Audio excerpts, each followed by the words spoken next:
New York, the city that never sleeps. A place full of life, culture, and business. But there's something most people don't immediately notice: its design, a nearly perfect grid organizing one of the most complex cities in the world. How did they achieve this level of organization? Hello, everyone, and welcome to my channel. Today, we're diving into a fascinating topic: why is New York perfectly laid out? Have you ever looked at a map of New York and wondered why its streets seem to follow such a precise pattern? In this video, we'll break down the history and reasons behind the iconic design of New York streets. Stick around until the end to find out. Chaos before order. Before becoming the metropolis we know today, New York was a much more chaotic place.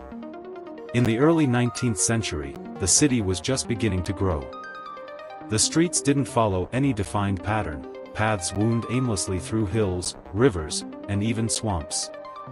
Imagine trying to find an address in that maze.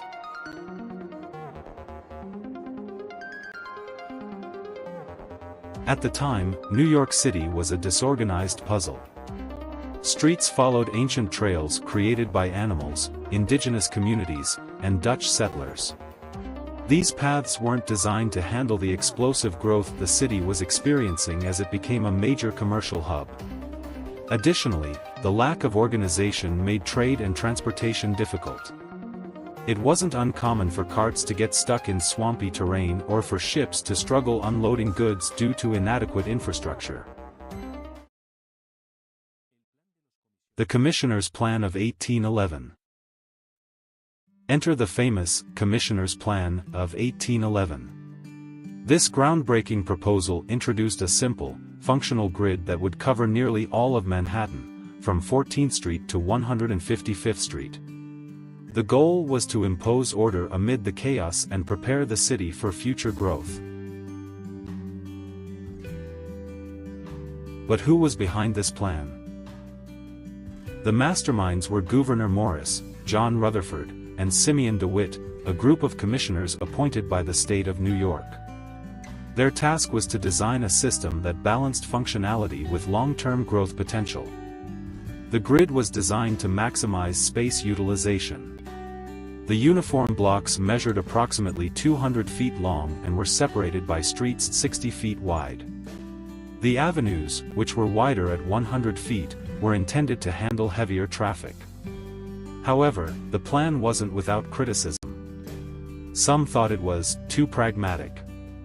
Unlike cities like Paris, with its grand boulevards and open squares, New York's design lacked significant open spaces, leaving the creation of parks and plazas to future generations.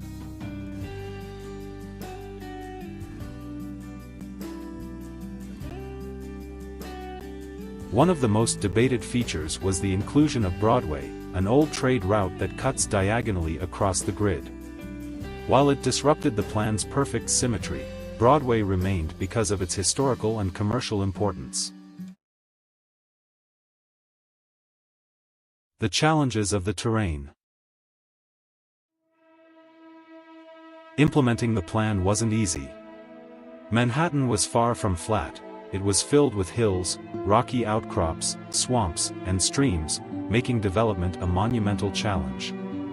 To level the land and open streets, thousands of workers undertook a massive effort. In areas like Murray Hill, explosives were used to flatten the terrain. This process wasn't just costly but also dangerous, given the limited tools and technology of the time. As the land transformed, legal conflicts emerged. Many private properties were caught in the planned grid, leading to mass expropriations and displacements. Some families resisted, but ultimately, the plan prevailed. Another significant challenge was dealing with water. Manhattan had numerous streams and low-lying areas prone to flooding. The original plan didn't include proper drainage systems, turning streets into water channels during rains. This oversight forced the city to invest in sewage and drainage systems in the following decades. Additionally, bridges had to be built, and smaller rivers diverted to maintain the grid's continuity. These efforts laid the foundation for New York's modern infrastructure.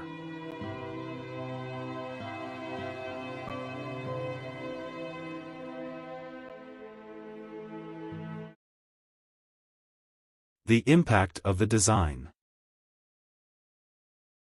Over time, New York's grid system proved to be one of the smartest decisions in its history. The grid made navigation easier for both residents and visitors, and it allowed the city to grow rapidly without losing functionality. The design also helped establish a thriving economy.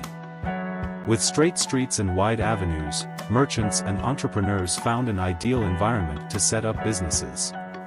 The layout also facilitated the development of an efficient transportation network, from streetcars to the modern taxi system. However, some urban planning experts argue that this design also had its limitations. By prioritizing functionality over creativity, New York missed out on having more diverse and ornamental urban landscapes. Although Central Park and other green spaces were added later, the initial focus left the city with fewer plazas and open areas compared to other world capitals.